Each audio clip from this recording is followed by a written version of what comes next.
Call 561-270-3844. 561-270-3844. Republicans are threatening to destroy the economy if President Biden doesn't give in to their demands.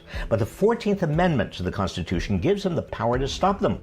Republicans are taking advantage of the so-called debt ceiling to try to force deep, painful cuts to programs Americans rely on. If Congress doesn't raise the debt ceiling, America might have to default on its bills, destroying the credit of the United States and wiping out millions of jobs. Now remember, raising the debt ceiling is not about taking on new debt. It's about whether America will pay its current debts. This is a key reason why raising the debt ceiling should not be negotiable.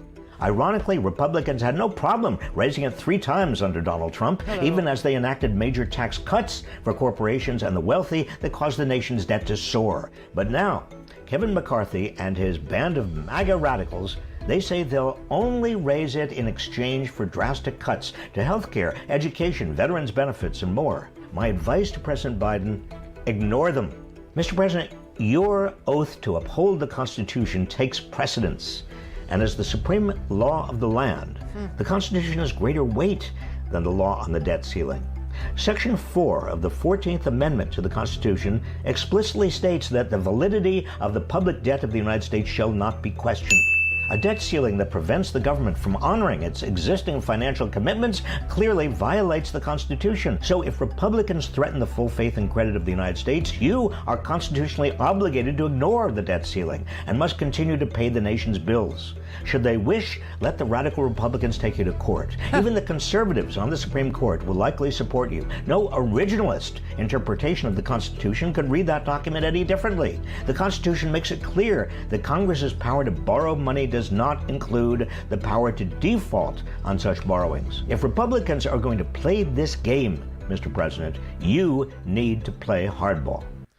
I mean, this is what I was saying yesterday, right? Just ignore them and order Treasury to pay our bills. Order Treasury to, actually have the full faith and credit of the United States of America covered, right? Just do it because that is what is in the United States Constitution, that the full faith and credit of the United States shall not may not, but shall not be questioned, right?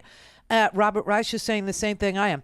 Now, I will tell you that the Democrats in the House of Representatives, they have another failsafe. I don't even know if they're considering what Robert Reich and I both agree is a constitutional obligation by the President of the United States to pay the debt of the United States that was incurred not even on his watch. Okay, not even on his watch. I think 10% of the debt was incurred on, Biden's watch.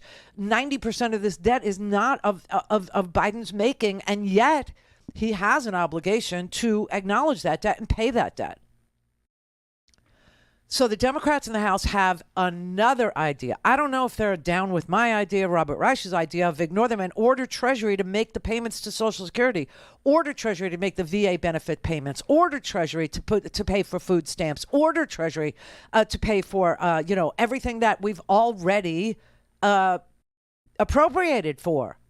Because this is not, I love how Kevin McCarthy, it's like a kid with a credit card. First of all, what the F kind of house are you running where your kids have credit cards? That's just sick and sad to even have that as a thought, kids with credit cards. But okay, if a kid has a credit card and runs up a bill, you as the parent are obliged to pay it.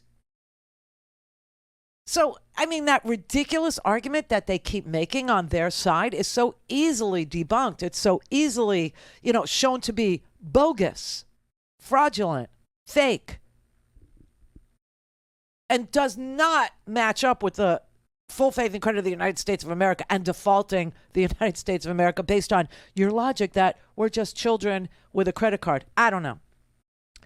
But the House of Representatives has a tool. It's an old tool. It's a janky tool. It's, you know what I mean? It's not a smooth sailing tool where just saying to Treasury, make the payments. I'm the president. I'm ordering you to cut those checks. I am following the Constitution to which I took an oath. I took an oath to uphold and protect and defend the United States Constitution. I did not take an oath to legislation. I did not take an oath to the Republican Party. I did not take an oath to the Democratic Party. I did not take an oath to independents or to libertarians.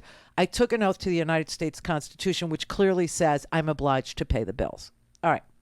That's my elegant, easy to understand, totally doable, couldn't even argue. The Supreme Court wouldn't even think about arguing. The textualists, the originalists wouldn't even think of arguing with that, although they will try because that's what the donors pay them to do.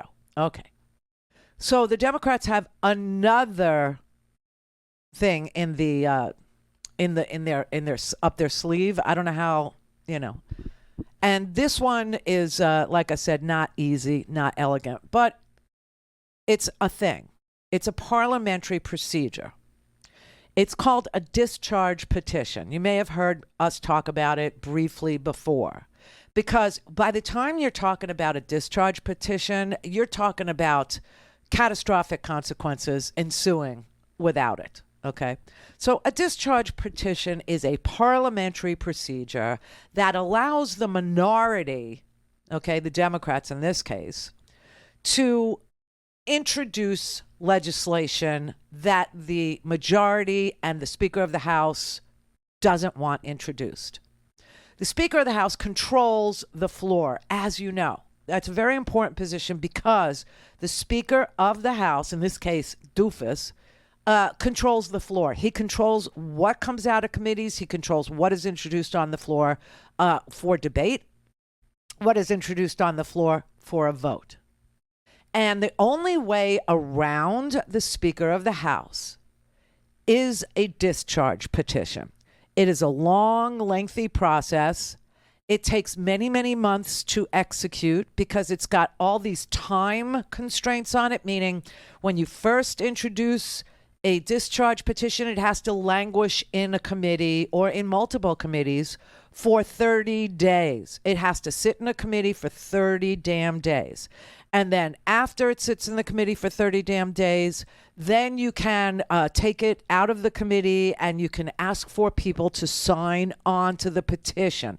You can start collecting signatures. And you have to get to a majority of signatures. Doesn't matter if they're majority Republican or Democrat or some combination of both.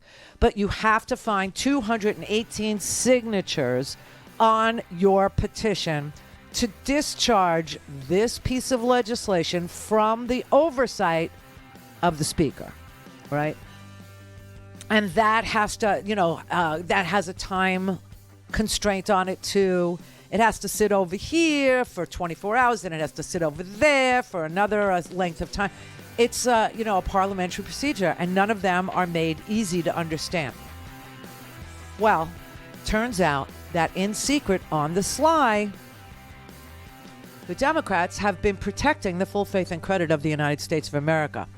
Back in January, they went to a member of the House from California, whose name is not doesn't trip off the tongue like an AOC or a Ayanna Pressley, and they asked him to do a discharge petition. This is the Randi Rhodes Show. To speak with Randi, dial 561-270-3844. That's 561-270-3844. Republicans in the House were shocked to learn today that the Democrats secretly planted the seeds for this coup immediately after Kevin McCarthy was finally elected Speaker on the 15th ballot. The key player in the secret plot is the sponsor of this legislation introduced in the House at the beginning of the year, this legislation that no one on the Republican side ever suspected could be the device that would allow the Democrats to break Kevin McCarthy's control of the House floor and bring a bill increasing the debt ceiling to a vote on the House floor over Kevin McCarthy's objections. This mission required a legislative secret agent, a member of the House of Representatives who no one would suspect. That legislative secret agent introduced a bill at the beginning of the year with no particularly eye-catching elements to it, nothing big in it, but enough different items that 20 House committees had jurisdiction over some part of the bill that meant that the bill was referred to 20 House committees and got no particular attention in any one of those committees. That was the plan. Because that bill has been sitting ignored in all of those committees for more than 30 days, it can now be used as the legislative vehicle for raising the debt ceiling through what the House rules call a discharge petition. Yeah, it is stealthy, I will say. It's very, very stealthy. It was very smart. They made a shell bill, basically, that touched on so many different issues that it ended up in the Commerce Committee. It ended up in the, Government Affairs Committee. It ended up in the Veterans Committee. It ended up in 20 different committees. And because it didn't have any explosive language, it didn't have anything that piqued the interest of, let's say, doofus Kevin McCarthy or his freedom crackers, nobody even knew or noticed or objected to that bill sitting in committee for at more than 30 days, which is what is required for a discharge petition. It has to sit around and not be objected to for at least 30 days. Well, this thing was introduced in January after the Democrats saw that Kevin McCarthy had to trade away everything, including the full faith and credit of the United States, to crazy people, to Matt Gaetz and to Biggs and to Gosar and to Marjorie Taylor Greene and to Lauren Boebert. He had to trade away the full faith and credit of the United States as a caveat to get rid of Medicare and Social Security, right? Because these freaks are dying to destroy America and make it, Trump land. Or, I mean, that's who they're loyal to. I hate to bring up his name, but that's what they're trying to do. Make him an autocrat, make him a king, make him, the president again. And so they want to destroy the United States and then rebuild it from the dust up. Well, this is the guy that they chose to introduce this piece of legislation. He is about as vanilla as you can get. He doesn't care that we think that about him. He is a representative from California. His name is Mark DeSaulnier.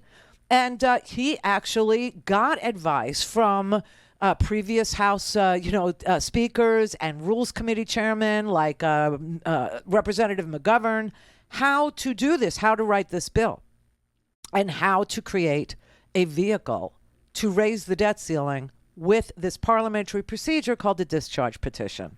No one looking at this had any idea that it had the secret capacity to save the country from default by being the shell for the debt ceiling. Right.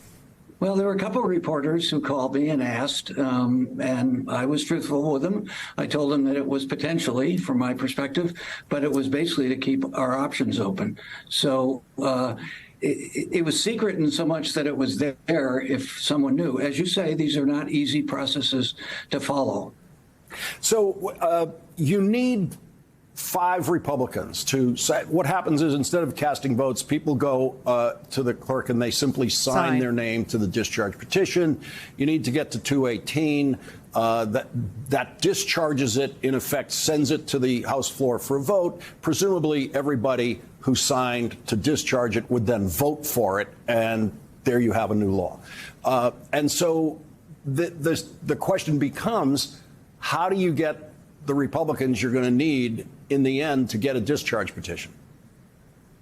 Well, at least for myself, I'm a liberal Democrat from the San Francisco Bay Area, but I've been in politics at the local state level here and now at the federal level for some time. So having relationships with people who are more conservative from more conservative areas, that's part of the give and take. That may be why I'm little known. I enjoy this. So trying to engage on personal relationships to appeal to them that we can work on some of the concerns they have about the budget. That's what we're supposed to do, but not with this kind of threat.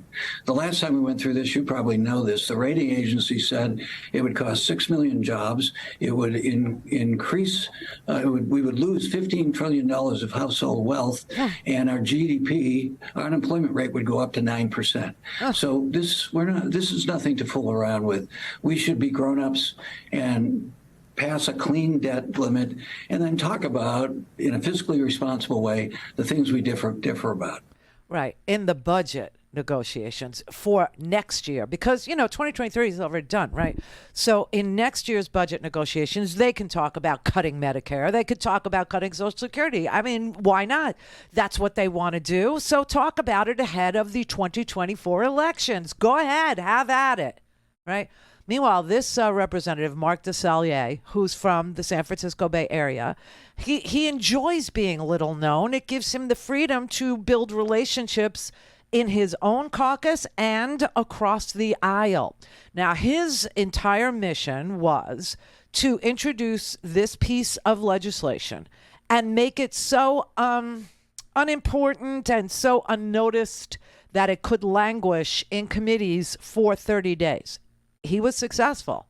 So now we're at the portion of the discharge petition where we're counting a certain number of days, and then you can ask people to sign the petition to discharge it to the floor. We need 5 Republican votes. In order to get to 218, we have 213 Democrats who will obviously say, we're not defaulting the United States, okay? It's anti-constitutional, it's antithetical, it's damaging to 66 million people on the front end. On the back end, it literally decimates every household in this country who bothered to save in 401ks or in retirement or pension funds or whatever it is. We're not going there. But we need 5 Republicans who don't want to go there.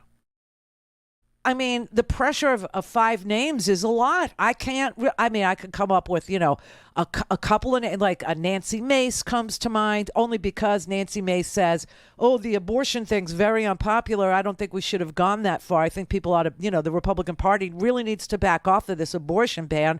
It's like, a lead balloon, and she's pro-life, as you know, from South Carolina. But she has the nads to speak up and say, politically, this is a loser. Well, if she thinks taking away the right of privacy for women, for half the population, is a loser, imagine what decimating 66 million people right up front who rely on Social Security or veterans benefits or food that's a loser too. And she's from South Carolina. So I would say maybe you could get her to sign. And then the other name that came is another one that you don't really pay much attention to, I don't think.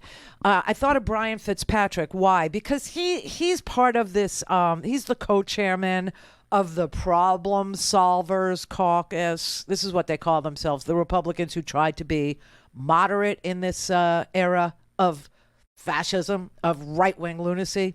So I thought of Fitzpatrick. First of all, he's from Pennsylvania, which is a swing state. And number 2, he's co-chairman of the centrist group called Problem Solvers Caucus.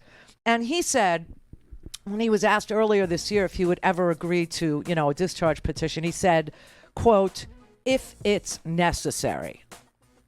So, he's so moderate, he can't commit either way, but he's an if it's necessary. But then I look at like Don Bacon, who's also part of the Problem Solvers Caucus. He's a Republican from Nebraska. And he's like, no, I wouldn't. So just because they call themselves moderate, that's what I'm saying. It's very hard to come up with 5 names. But that's what we're going to have to do. We're going to have to come up with 5 people. If we end up defaulting, okay, or we even get close to June 1st, let's say it's May 28th or May 29th, then the backstop is the discharge petition. Okay, the first thing would be for Biden to say, I'm upholding the Constitution, I'm paying. Clear. Don't have time to listen to the live show? Want to hear more on your schedule? Go to randyrhodes.com and buy a stinking podcast.